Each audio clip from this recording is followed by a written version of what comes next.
Happy Mother's Day. To set the record straight, this is number 8. BLACC SANCHEZ. Mask on. Podcast. And we got a special one. We got a special guest. Y'all remember the show Good Times? Fellas, you know all the fellas remember Thelma. Bernadette Stannis, also now known as Thelma. We always gonna know her as Thelma. And she's gonna drop a little science on, what it was to be in the movie Good Times, or should I say the sitcom Good Times, excuse me. One of my favorites, by the way. I mean, that should be a movie one day. And also about racism, man. You know what I mean? And what it does to a child. You know what I mean? Grown-ups, check yourself. Check yourself, grown-ups. Check yourself. And pay attention. Good Times started in the 70s, 75, we started on the air. And so at that time, being that we were the first Black African family show ever on television, I was the first Black female teenager ever on television, it was like we had great writers, but they were mostly white. And we had to help them to write for us. They were great writers, wonderful writers. They could write a show in a minute. But they were looking for us to help them with the lingo and what we would do and what we wouldn't do. So we had to do that to make the show what it was, Well, because the show always dealt with different issues, as did all of Norman Lear's shows, but especially being that this is the Black show, the American Black show, we came across a lot of different issues.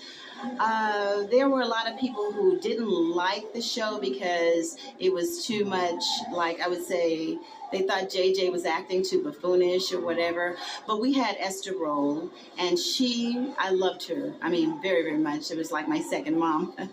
But she made sure that we kept the show in line.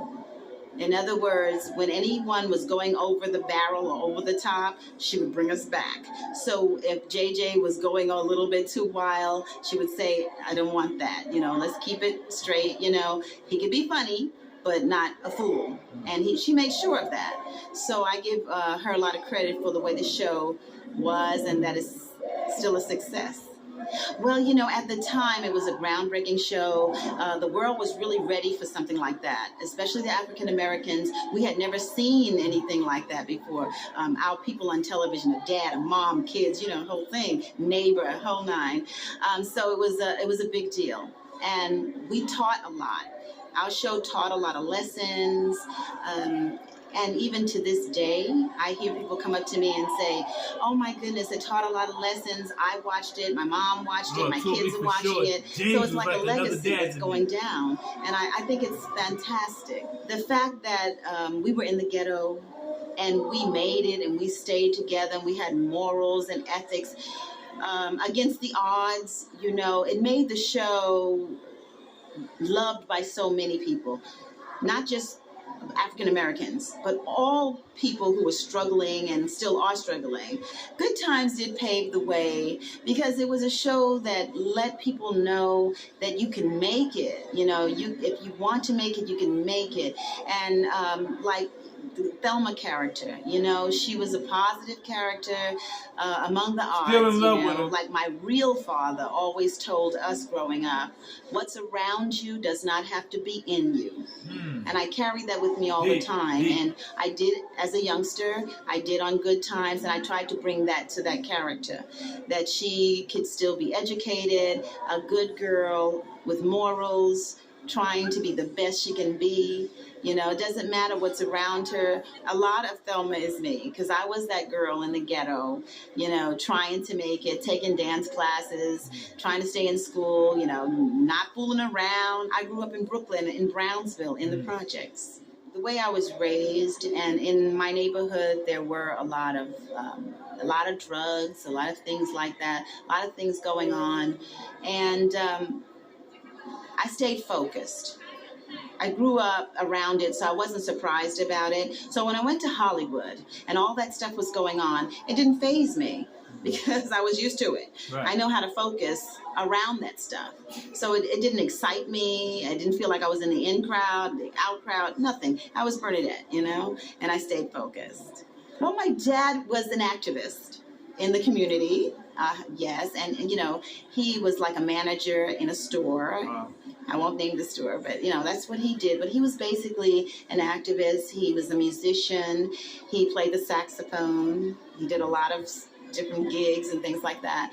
And he was determined to make sure his children were educated. That was very much part of his whole thing. Right. And being an activist, he made sure that the right thing stayed right and that he fought for people to have their rights. We went to Catholic school, and my brother and I, both my brothers and I think I was in the second grade or the third grade. I was in the third grade. My brother was in the kindergarten, something like that, first grade. And we had two friends. I won't say their names, but they were Italian. And I loved my girlfriend, and my brother loved his friend, which was her brother. And we were the best friends in school. So one day, she lived like right across the street.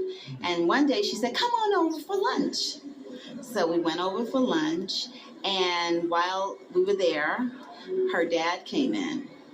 And I could see like all the color drained out of her face. And we didn't know what was going on. And she said, come on, we have to leave. We have to leave. He didn't want us in his house. What happened? And that's when I couldn't believe it, because they were so sweet, nice. I couldn't believe she had parents like that. And that hurt me so bad. I never forgot it. And another incident when I was really young, I was about 5, and she was Japanese and her husband was black. And most in my neighborhood, in my building was all blacks, but it was a Japanese lady and her husband was black, and she had 3 beautiful, you know, Japanese black children with long, beautiful hair, beautiful girls. We were in the elevator. I'll never forget this. My mom was there and her mom was there, and another little girlfriend came from another neighborhood, and she was visiting, and she was biracial. And so she was very light and warm, pretty, and I was me, you know. And so we were all in the elevator, and the one girl said to the other girl, her name was Bubbles, she said, Bubbles, I would like for you to come over for lunch. So she was invited to lunch, and I was standing there, and I said, well, I want to come. Can I come? And my mother tapped me, and I said, no, can I come? And my mother tapped me, and when we got off the elevator, I said, Mommy, I want to go. She said, they don't want you to go. She had to tell me. Wow. She said, baby, they don't want you to go. Wow. I said, why, Mommy? I said, because I don't have long hair, and I'm not light-skinned. Wow. That was a reality check I'll never forget. And you know, I mean, and hearing that, and you guys, man, you know who I'm talking about, man.